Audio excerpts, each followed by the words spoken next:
like I've said on many occasions, like we're in League One, like the dream is to make it to the Prem.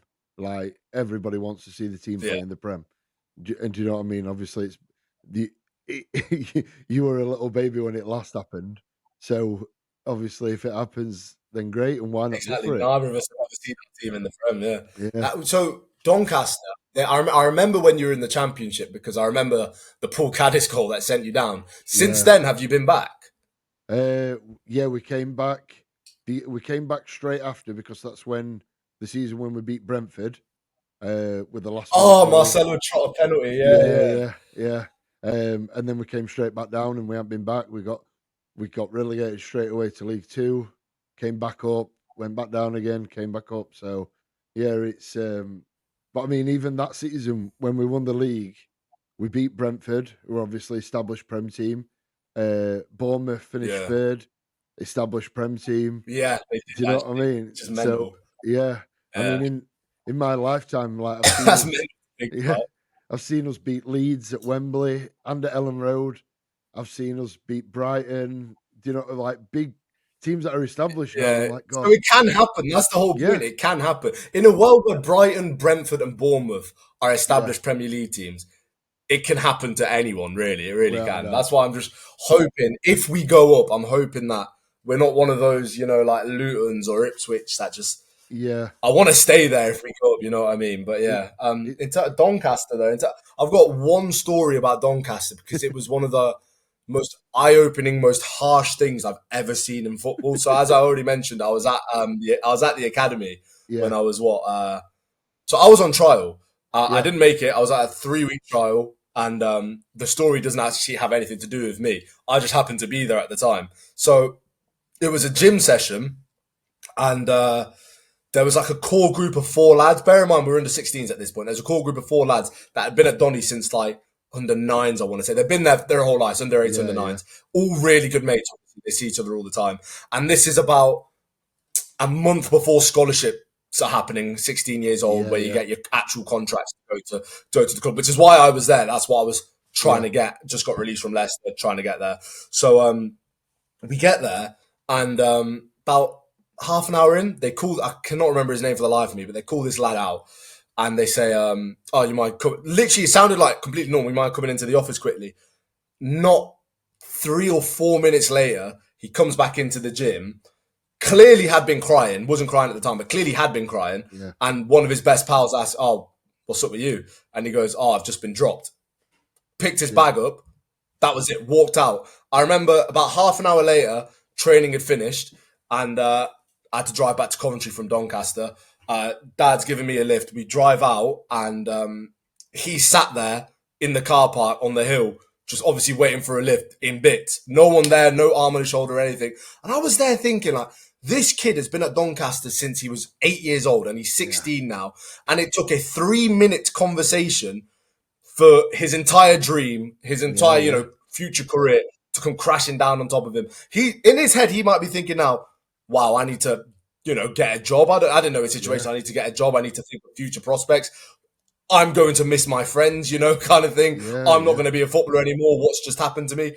And not a and he sat there on a hill alone, crying his eyes out, waiting for someone to pick him up in the pouring like rain. I was like, oh, is there no like better aftercare that these clubs can? And the thing is, yeah, since then, even like with the rise of like mental health being quite a big thing within yeah, just yeah, society in general, I still don't think there's enough aftercare for these footballers who get let go. And I remember no, thinking like, wow, I've just watched this kid's dream die, and I'm technically part of the reason because I'm here to try and take one of his, yeah, try and take yeah, his space. mm, At the end of the day, that's what I was there for, and I just was thinking like, wow, this is so sad. And that was yeah, like one of the things I took.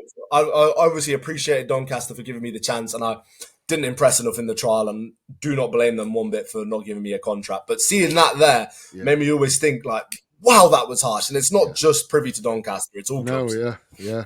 It's I saw on the Nicky Butt and Paul Scholes podcast the other week.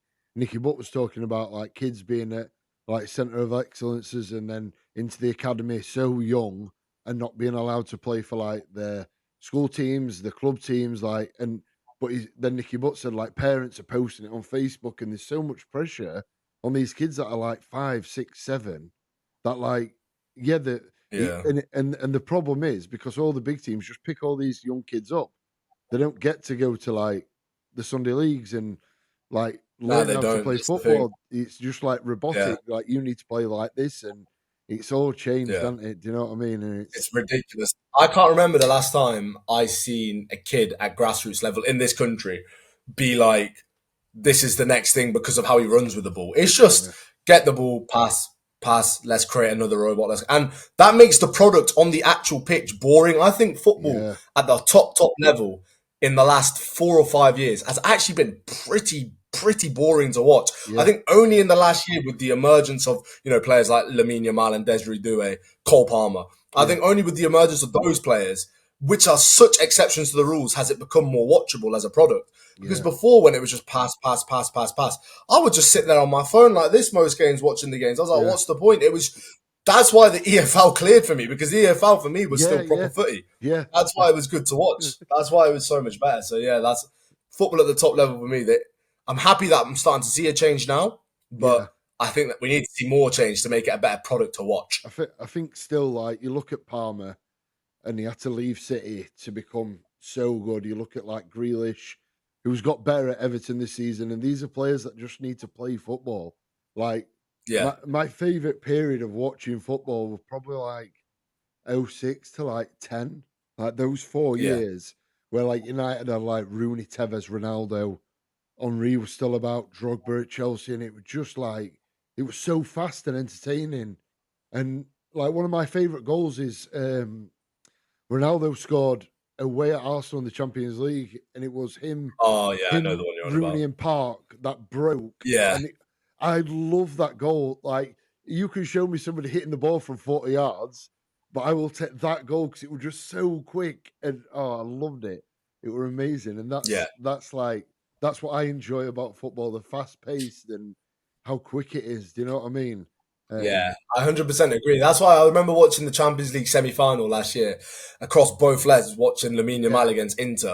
It was just the biggest throwback. It was so refreshing to watch. yeah, And when that's why I will never disrespect Neymar, because Lamine Yamal, Desiree Doué, all these players who run with the ball all say, yeah, I only do that because of Neymar. Neymar. And in that period of football where it was so robotic, so just pass, Neymar wasn't doing that. He No, was running with the ball, getting booted every single time he did it, getting injuries because of it, getting up and still playing that same way.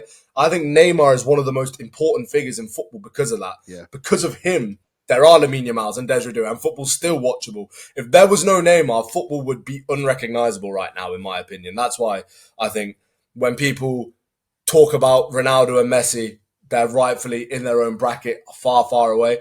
But for the people actually on planet Earth, Neymar was the best player ever, best player of this generation, in my opinion. yeah, Because Ronaldo and Messi, those two there, they're not humans. yeah. I think. I've, so go on then. Can you pick, or is it? Between Ronaldo and Yeah, Messi,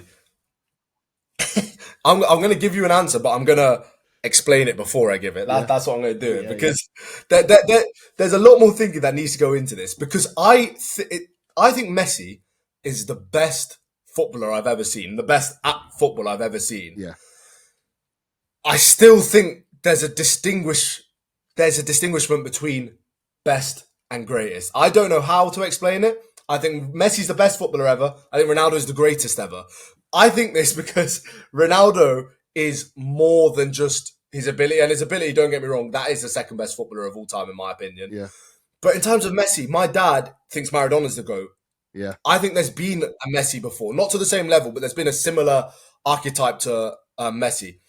When has there ever been a 6'3" freak athlete who's faster than everyone, stronger than everyone, can jump higher than everyone, can score overhead kicks better than everyone, started his career in 2004 and it's 2025, and he's still banging in goals. He's going to score 1,000 goals. He's got the most assists in Champions League history. He's got the most assists in Euros history. yeah, You'll never, ever see someone do that again. The same way you probably won't see someone do what Messi's done again. But I'm saying the Messi archetype's been there with Maradona. It's been there with Pele. You'll never see someone do the kind of stuff Ronaldo's done. Do I still think Messi is the best footballer I've ever seen? Yes. I've never seen someone do things with a football that Messi can do. Do I think Ronaldo's the greatest? Yeah. And I'm not sure if you're an NBA fan or anyone in your audience is an NBA fan. I liken it with LeBron and Michael Jordan. LeBron is far better at basketball than Michael Jordan. Michael Jordan is still the greatest basketball player of all time. That's how I liken it to. It's a mentality thing, isn't it? It's like, Yeah. like going back to being like going and watching United. I went to United Bolton when Ronaldo came on and made his debut, and I was who's this guy? They were like 20 step Yeah. overs, scrawny kid with spaghetti hair, and I was just like, I don't know, I'm not seeing it. And for him to go from that to what he's been and still Yeah. is at 40 years old, and to train Ridiculous, man. how he's trained, and I mean, he's hardly been injured. Like that, it's just unheard of to go through your entire career and do what he's done. I think him coming back to United was great, but I do think it was the undoing as well. Because when you're over in Juventus, not many people are really watching you. Yeah. I think his performances at Juventus had started to dwindle a little bit. He's a human being. You thought he'd start to fall off a bit. Don't get me wrong, that first season he had back at United, I still think he was actually really good. He scored, I think he was a third top goal scorer in the Premier League that season. It was just the season after at Man United. It was obvious that he declined a little bit at that point, and that showed at the last Euros. And obviously, age has caught up to him a little bit. But even then, the people saying Portugal need to drop him, if they want a chance at winning. The only problem I have with that is Portugal don't really have another striker that's as good as Ronaldo. I would understand it if Ronaldo was keeping this Portugal good striker out of the team because of his name, but he's not, because the goal scoring proves that he's almost the top scorer at the World Cup qualifiers. He was the top scorer at the Nations League that they just won. What more do you want him to do? He was a top scorer and his country won the tournament. Better without him. It doesn't get better. You know what I mean? Someone would have scored more, they would have won it even more. No, he still won it. He's still the top scorer. People don't understand about Ronaldo is that's not even a goal scorer right there. That was a winger, playmaker, beat a couple man, pass it onwards. That's how he started his career. That's how he made his name. He then changed the way he played to suit Real Madrid more because they needed an output freak to match Messi's outputness to have any chance at winning anything. So he changed the way he played. That makes me think if this guy Ronaldo was actually trying to score goals his entire career, he probably hit 1,000 quite a long time ago, because you and me probably remember his early days at United. That wasn't a guy that was greedy, selfish, trying to score goals every single week. No. That's not who he was. He was a playmaker. He was a winger. Yeah, massive. And I mean, like you say, you look back at some of the moments he's had as well. Like you talk about players, and then there's actual moments in it as well. Like the overhead kick against Juve, and you look back when they won the Euros and he was stood on the side of the pitch, and he overshadowed it a bit, but that's because he cared and he wanted to win. Do you know what I mean? Yeah, the people who talk about Ronaldo in Portugal, I simply don't understand how he can get any disrespect, because I'm trying to liken it to a country now, but genuinely Portugal before Ronaldo were the same as they'd qualified for 3 World Cups in their entire history before Ronaldo. Yeah. They had Eusebio, who was an all-time great, got them to a semi-final in 1966. Then they barely qualified again. They didn't even qualify in 1998, and then they didn't qualify for the Euros in 1996. It was so many different ones. Yeah. Ronaldo comes onto the scene in 2004, makes a Euros final. 2006 World Cup semi-final.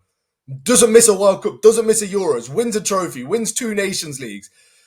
Ronaldo is Portugal. Portugal under 17s just won the World Cup. And I saw an interview where they were like, who's your footballing idol? Every single one of that squad said, Ronaldo. Yeah. They only have a future in football because of this guy. So for people to say, oh, they need to drop him. No, they don't. No, they don't. It's ridiculous. I think when you're the best, you're going to get disrespected. Messi gets disrespected quite a lot as well. Not to the same level as Ronaldo, but he does. Yeah. And I think it would be very fitting if both retired with a World Cup. Yeah. They should both retire with the same, in my opinion. Yeah. No, I like that. I think we're talking. Have Portugal got the best team? It's a possibility. They've got a really good team. I still think France have the best team just because of the amount of depth they have. Yeah, but if you're not going with France, I genuinely think Portugal are. Yeah, maybe second, maybe third, because I still think England have a ridiculously good team. Yeah, I know. But It'd be France, England, then Portugal for me for top three. Yeah. I like that. So I'll start wrapping it up now, mate. But I've got a couple of questions before you go. No problem. Best player you've ever seen live? Oh, you know what? I'm gonna strictly do COV games only for this one, mate. Because otherwise the answer would just be Ronaldo 2008, and that's just boring. So I'm gonna strictly do COV games. Best player I've ever seen live against. Oh, mate, I was at Loftus Road in 2011, I want to say. The things that Adel Taarabt did to our team that day.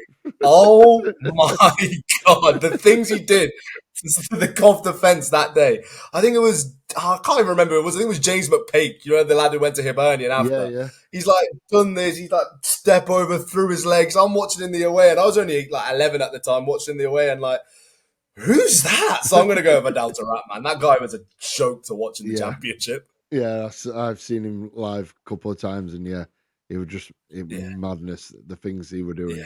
Yeah, great. And I can't believe it never stepped up the next level because it looked made for the No, Prem. it's ridiculous. It's ridiculous. He was like one of those where it was like, for me, he's the second best championship player of all time because I reserved the best for Peter Whittingham. Rest in peace. But Adel Taarabt for me, like seeing him live that day, that was one of those where you think like, I'm going to go play my Sunday League game and try and do what Taarabt just done. That's when you know you're good. Yeah. Second question, best game you've been to live? See, I would have been COV United if Victor Torp's goal had rightfully stood, but can't be having that now.